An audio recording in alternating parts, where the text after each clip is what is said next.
Yes, guys. Yes, people. Welcome back to the channel where bombers wait for nobody. I thought it was only the case of the transfer season where you had to be alert and ready for like any news to drop at any point. But it turns out like we're trying to be innovators at literally everything because it is March. It is literally the 15th of March and we have made what our our third signing since the end of the transfer window. Obviously, we know that Quenda has been signed for Chelsea. He'll come in 2026. We brought that Denner guy from Brazil, who's like 16 years old or something like that. I think he's a left back. And now we've made our third transfer. And I didn't think this would get completed until the international break. We heard earlier today that Essugo had already said yes to Chelsea. But I didn't expect us to get completed to a point where Fabrizio's comfortable enough to drop a here we go just hours afterwards. But here we are. Dario Essugo to Chelsea. Here we go. Here we go. So, yeah, you know what that calls for. It calls for the siren. Opening time.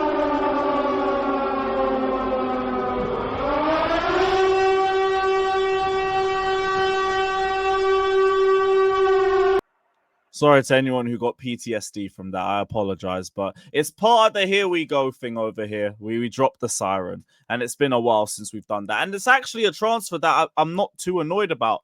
Like with all the others, I would have thought this is pointless. We're wasting money on stuff that isn't going to impact us now. Like who cares about Denner when he's not going to be a part of the first team for years? Same thing with that Quenda brother. Although he does look a little bit techie, I'll give him that. But it's still something that we're not getting until 2026. This one, though, he is joining the first team. He's joining the first team, and he's actually a good player. He's a good talent. This guy is basically another Caicedo, just like obviously still needs a few levels to get to Caicedo's quality, but he's built in the same mold of him. He's the same stylistically. Capable of playing deep, capable of playing in the pivot, very press resistant, good at breaking up play in the middle of the park. He's got a mad engine, decent when ball carrying as well. He's got good strength on the ball. He's a good profile. He's a good profile of a midfielder for us to have. And for me, it's a good transfer fee, £22 million. 22 million euros actually, so it's probably around 18 to 20 million pounds. And the fact that he's in the first team is what really sticks out to me, because like now it's actually somebody that we could use. It's actually somebody that could help us with our midfield depth, because we've seen the problems that we've had with the depth this season. Number one, we didn't bring back Santos, we didn't bring back Ugo Chokwu, but I'm going to get to that in a little second. But without them, it was just Caicedo and Enzo, because Lavia couldn't stay fit for a lot of the season. And Essugo is a player that is capable of playing deep when needed, or probably better playing in the 8 role, but he's capable of doing both. And he's got a lot of good qualities for that midfield role. Like we said, he's press resistant. He's a good ball carrier. He's very intelligent out of possession. He knows the right areas to be at, and he knows when to intercept. The only weakness I've seen or heard when it comes to him is that he can be a little bit too aggressive at times, which leads to some rash fouls here and there. But again, that's something that can change with age. For now, I'm just thinking about depth. Make sure Andre Santos stays at Chelsea by any means necessary. I do not want to see this guy get sold. I don't care what the price tag is. You keep him, because that is a key talent for us over the next few years. But you keep him, and that's our midfield depth sorted. I don't think we have to worry about the midfield anymore. You're looking at Enzo, Caicedo, Lavia, Santos, Essugo, potentially Ugo Chokwu if we don't try to sell him. We probably will do, but even if we didn't, that's another asset that we could use potentially throughout the season, because we have back-to-back seasons. Like, I don't think people are underestimating how like tough the next season's going to be for us, because I don't know when these players are getting a holiday. They're going straight from one season to the Club World Cup and then straight to another season. They are not getting any time off. Or do you have to like maybe stagger it throughout the season and you lose players for 2 to 3 games at a time? So this is why it's important to get the depth. And it's actually important to get the depth now, which is why I'm not really too fussed with us doing it now, because Like, half of the transfer window could be filled with the Club World Cup. So we could be stuck doing a bunch of different things at that time. It's a good opportunity to get these players early, and maybe, I don't know if we could get them in time for the later stages. I'm not too sure, because this is the first time the Club World Cup's ever had this sort of format. But at least it's a player that can, like, take the workload off some of the midfielders for next season, thankfully, because like we said, there's a lot of depth there. Potentially, Kendry Pires could even be looked at as a player that could be playing in the Enzo role. We've seen reports of that earlier today. So if that's the case, you're throwing him into this midfield core in a year or two's time as well. Maybe even Cole Palmer's there if we don't try and push him to the right and have him compete with Esteban. There's a lot of different scenarios that we could go with. A lot of them. But ultimately, it's good midfield depth for us. So I know a lot of us have been annoyed about a lot of the transfers that we've made before.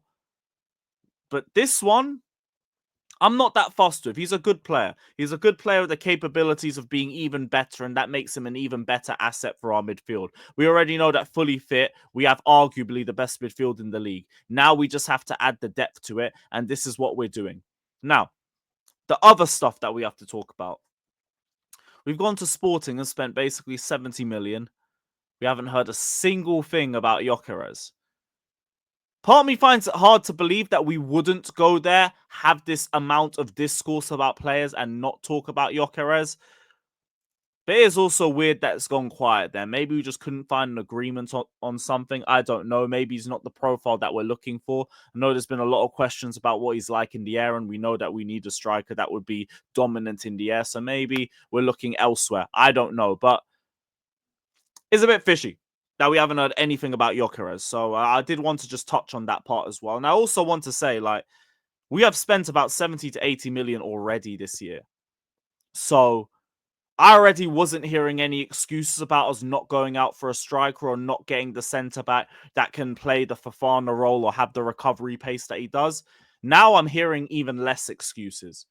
This summer, regardless of where we finish, and it had better be in a Champions League place, I need to see us get those profiles in. I don't want to hear any excuses or patience or briefings about anything. We have clearly seen how badly we are lacking those two profiles, because without Fofana, we haven't been able to play as well in transition.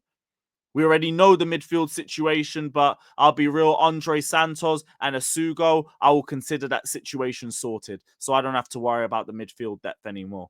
But the attacking situation, the centre-back situation needs to be addressed. I'd say the goalkeeper too, but I already think we're going to go into next season with just Petrovic and Jorgensen. Whatever.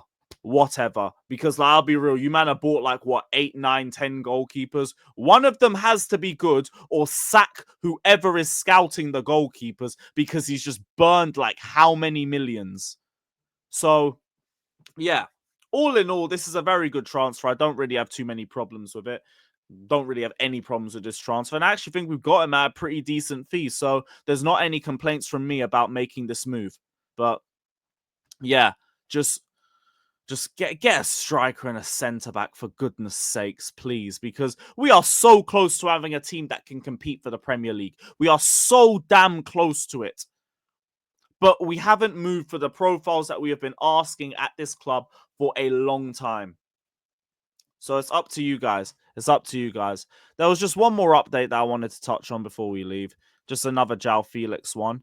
João Felix set to leave AC Milan at the end of the season and return to Chelsea. AC Milan is not purchasing him. This is another one that would go into the midfield core too, because he'd be playing in the 10 role. But I guess we'll have him back for the Club World Cup as well. So it'll be good to have a bit more depth. Because there has been some games I was like, okay, look, Palmer's not doing too well. I'd throw Felix on a little bit early, but he ain't here. And to be honest, he ain't doing very well at Milan. I understand it. But look, Felix needs to just accept that he's a squad player and that this is his role. And just work on your game, innit?